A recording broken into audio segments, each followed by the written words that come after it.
మా అమ్మ చనిపోయే ముందు 2 months 3 months మా అమ్మని భయంకరంగా అర్థం చేసుకున్నాను. చెప్పిన ప్రతి మాట వినేవాడిని. ఎందుకో మా అమ్మ భయంకర స్ట్రగుల్ అవుతుంది నాకు అర్థమైంది. అక్కడ ఒక టైం వస్తుంది చూసారా, మనం కూడా ఎంత ఎదవైనా అర్థం చేసుకుంటాడు ఆ పక్కన నేను ఎంత ఇబ్బంది పడుతున్నాను. ఆ టైం అది మళ్ళీ అర్థం చేసుకునేది బ్రో. చిన్న మాట, ఒకప్పుడు నేను రోడ్లో పేరాపర్ వచ్చినాడు అంటే నేను మాపము అనేవాడిని. అలాంటిది ఒక మాట చెప్పిన వెంటనే వెళ్ళేవాడిని.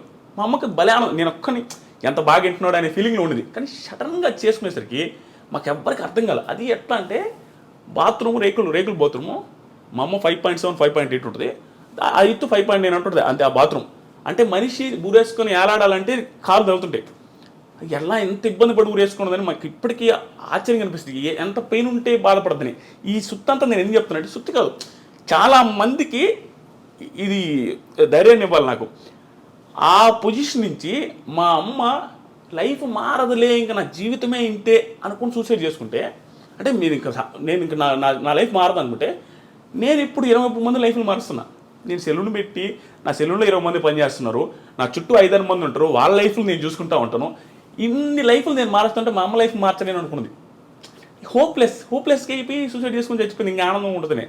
అదే మా మదరు సూసైడ్ చేసుకోకుండా ఎదిరించి పోరాడి ఇక్కడ దాకా ఉండుంటే ఈరోజు మా మదర్ ఉన్నప్పుడు నా సక్సెస్ ఇంకా ఎక్కువ ఉండేది కూడా, ఆనందంలో ఇంకా హ్యాపీగా ఉండదు. ఇప్పుడు మేము వీడియో చేస్తున్నాం, మా అమ్మ మదర్ కూడా మా వీడియోస్లో ఉండుంటే ఇంకా ఎంత బాగుంటుంది. ఇవన్నీ ఆలోచించుకుంటుంటే నాకు అనిపిస్తుంది, ఒరే నాయన సూసైడ్ ఎందుకు చేసుకుంటారో, నా లైఫే బెస్ట్ ఎగ్జాంపుల్. అసలు టర్నింగ్ పాయింటే ఉండదు, హ్యూజ్ ప్రాబ్లమ్స్ కానీ మా అమ్మ సూసైడ్ చేసుకున్నది. నా లైఫ్ ఈరోజు ఎట్టుంది, ఏ రకంగా ఉంది. మా ఊర్లో ఇంకొక ఎగ్జాంపుల్ నేను క్వశ్చన్ కూడా అడగ, నేను నాకు మా ఊర్లో చిన్న ఎగ్జాంపుల్ చూడండి లైఫ్ మారడానికి. నేను జస్ట్ ఒక ఇంగ్లీష్ మాట మాట్లాడితే యా అన్న ఒకరి ముందు ఏదో అడిగితే యా అంటే మేము కానీ మెతుకులేదు కానీ ఇంగ్లీష్ రా నీకు అన్నారు. నేను 10th చదివేటప్పుడు ఆ పొజిషన్ అట్లా ఉండేది మాకు. ఆ రోజు నుంచి నా దగ్గర అప్పు తీసుకుని వాళ్ళు 10,000 ఎగ్గొట్టారు. అలా అక్కడ దాకా వచ్చి ఇవన్నీ మా అమ్మ చూడలేకపోయింది. ఇప్పుడు ఇంట్లో వాళ్ళకి ఎట్ట బ్రో, పల్లెటూరు ఆడవాళ్ళకి ఎట్ట, మా కొడుకు 30,000 శాలరీ అయితే 50 చెప్పుకుంటారు, అదే వాళ్ళకి ఆనందం. ఇవన్నీ మా అమ్మ చూడలేకపోయింది. ప్లస్ బంగారం ఉండేది లేదు, ఏ పెళ్ళిళ్ళకి పోయినా మా అత్తోళ్ళ దగ్గర తీసుకుని పోయేది. ఆ పొజిషన్ నుంచి ఈరోజు ఏదైనా కొనిచ్చే పొజిషన్ చూడలేకపోయింది. అందుకని ఆవేశపడకూడదు మనిషి. ప్రతి ఒక్కడికి నేనే సక్సెస్ అయినా బ్రో, నా దగ్గర టాలెంట్ లేదు, నేను జెన్యున్గా ఒప్పుకున్నా, నా దగ్గర ఏ టాలెంట్ లేదు, మాట్లాడతా అంతే. ఏది హార్ట్ఫుల్గా మాట్లాడతా, ఏది అనిపిస్తే అది మాట్లాడతా. టాలెంట్ లేని నేనే పెద్దగా చదివాను కూడా కాదు, ఓకే ఏదో వచ్చాయి. అలాంటి పర్సన్ నేనే సక్సెస్ అయిపోయి నా లైఫ్ మా ఫ్యామిలీ లైఫ్ మార్చేస్తే ఎంతోమంది బీభత్సమైన టాలెంట్ ఉంటుంది, వాళ్ళు ఎందుకు చచ్చిపోవాలా, వాళ్ళు ఎందుకు సూసైడ్ చేసుకోవాలి, నాకు అర్థం కాలే. నువ్వు వెయిట్ చేయి. బిగ్ బాస్ బిగ్ బాస్ చాలా మంది ఆ షోని తిట్టుకుంటూ ఉంటారు, ఇప్పుడు తెలియదు ఉంది అది ఒక షోనా అంటారు. ఇన్ని చెప్తుంటే ఆ షో ఒక లైఫ్ మార్చింది, ఒక ఫ్యామిలీ లైఫ్ మార్చింది, మా తరాన్ని మార్చింది. ఇక్కడ నుంచి మా తరం స్టార్ట్ అయిపోద్ది, మా ఒక జనరేషన్ మార్చినట్టే. దాంతోపాటు నా చుట్టూ ఉండే వాళ్ళకి 20 మంది బతుకుతున్నారు. దీంట్లోనే కెరీర్ ఎత్తుక్కోగలిగిన టైం వస్తే, అన్ని కలిసి వస్తే. అలాంటిది వేరే వాళ్ళు ఎందుకు ఎత్తుకోలేరు, చదువుకొని బాగా చదువుకున్న వాళ్ళు. సో నేను ఈ ఇంటర్వ్యూలో కానీ ఎక్కడొచ్చినా నేను ఈ పాయింట్ నా జీవితం మొత్తం చెప్తా ఉంటా, సూసైడ్లు చేసుకోవద్దు. ఏ లైఫ్ ఏ టైంలో నీకు రోడ్డు మీద ₹1 దొరుకుతుందో తెలియదు. నీకు ఏ పిల్ల నిన్ను నచ్చి ఆ పిల్లకి 100 కోట్లు ఉంటే నీకు తెలియదు.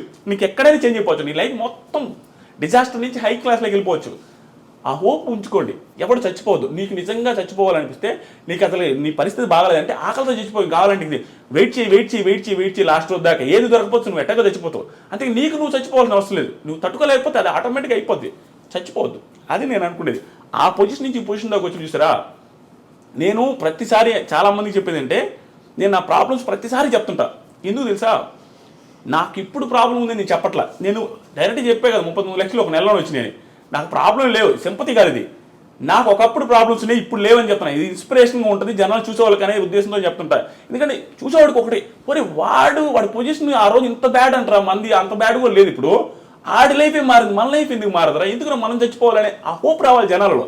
సూసైడ్ చేసుకునే అంత ఎదవలు లేరు. మా అమ్మని ఇప్పటికీ మా ఊర్లో తిడతారు, ఎదవగాపోతే ఆ రోజు సూసైడ్ ఆ పిల్ల ఎదవగాపోతే అటు చచ్చిపోకుండా ఉంటే ఈరోజు బంగారం ఉండు కదనే ఆవేశపడి ఆ పిల్ల అటు చేసుకున్నది కానీ అని మమ్మల్ని తిట్టా ఉంటారు అందరూ. అంతే కదా, చాలా ఇది బ్రో ఇవన్నీ.